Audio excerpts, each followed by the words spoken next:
Hello friends आं नोंथांमोननि थाखाय दिनै मोनसे गोदान भिडिअ लानानै फैदों। नोंथांमोना भिडिअनि टाइटेल एबा थाम्बनेलाव नायनानै मिन्थिखाबाय जानो हागौ।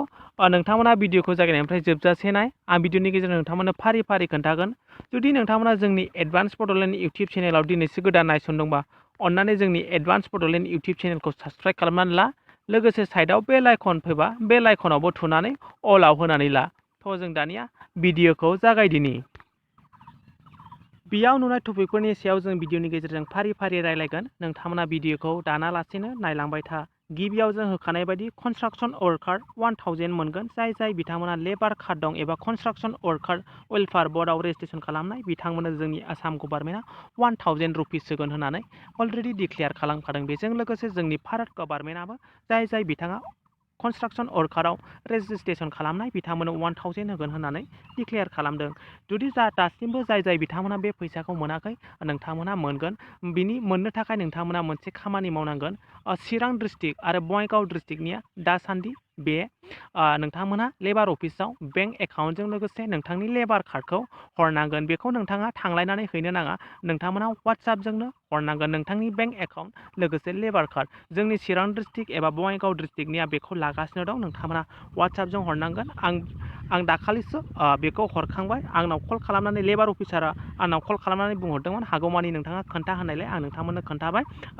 नोंथांमोना गावनि बिमा बिफानि लेबार कार्डखौ लोगोसे नोंथांनि जाय बेयाव रेजिस्ट्रेसन खालामदों बिमा बा बिमानि लेबार कार्ड बेजों लोगोसे बिमानि बेंक एकाउन्ट नाम्बारखौ नोंथांमोना वाट्सएपजों सेन्ड खालामहरनांगोन। अब्ला नोंथांमोना बे फैसाखौ मोननो हागोन।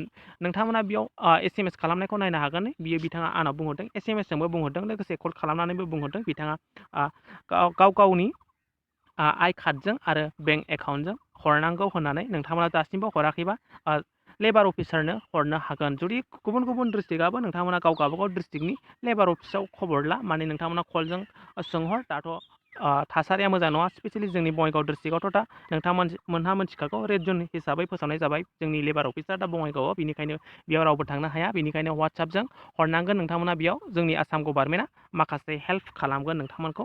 जाय लेबार कार्ड दं एबा लेबार मावनानै जायो बिथांमोननो 1000 होगोन। दानिया जों नेक्स्ट आपडेटनि सायाव रायलायगोन।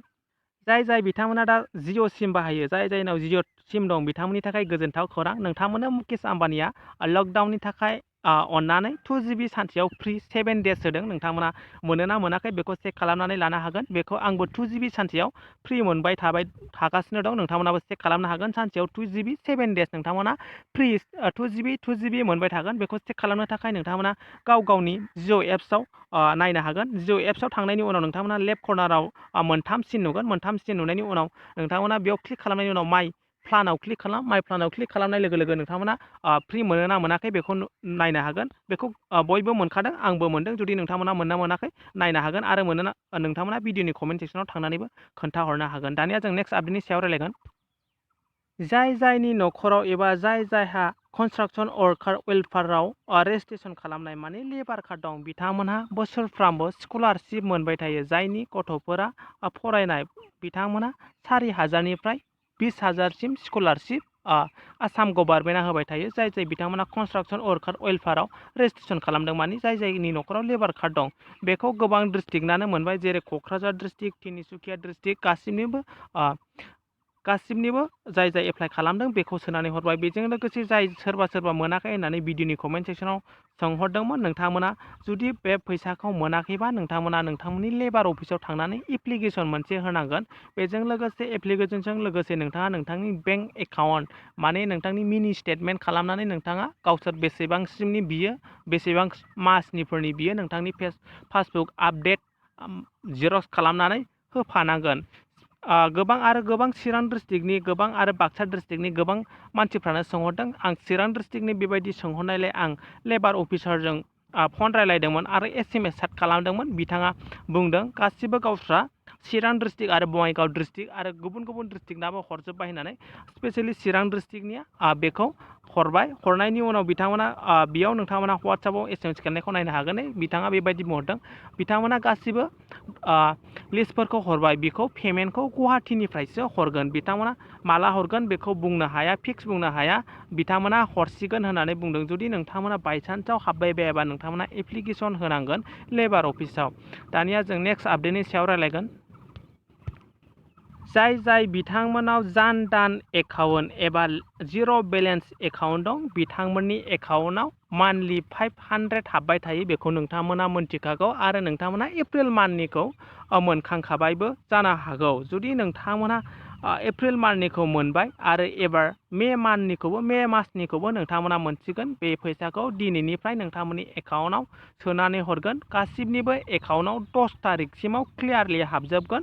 बेयाव सिरियाल माने एकाउन्ट नाम्बारखौ लानानै सोहरो। नोंथांमोना दिनैनिफ्राय बे एकाउन्टआव हाबजेनगोन। नोंथांमोना 10 तारिखनि गेजेराव गासिबो नोंथांमोननि एकाउन्टआव बे फैसाया हाबजोबगोन। नोंथांमोना बेयाव नायनो हागोन। नै जाय बिथांमोना दासिमबो बे जान धान एकाउन्ट एबा जिर' बेलेन्सखौ खुलिनानै लायाखै नोंथांमोना खुलिनानै लानो हागोन। बेखौ बोरै खुलियो आं भिडिअनि डिसक्रिपसनाव लिंक होगोन। आं बिनि सायाव भिडिअ खालामखानाय दं। नोंथांमोना बेखौ नायनो हागोन। दानिया जों नेक्स्ट आपडेटनि सायाव थांगोन।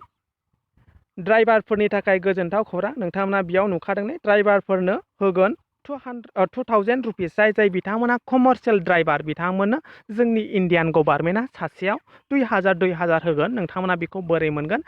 नोंथांमोना मोनथिखागौ गासिबो ड्राइभारफोरनियानो मोनसे ड्राइभार इउनियन थाखायो।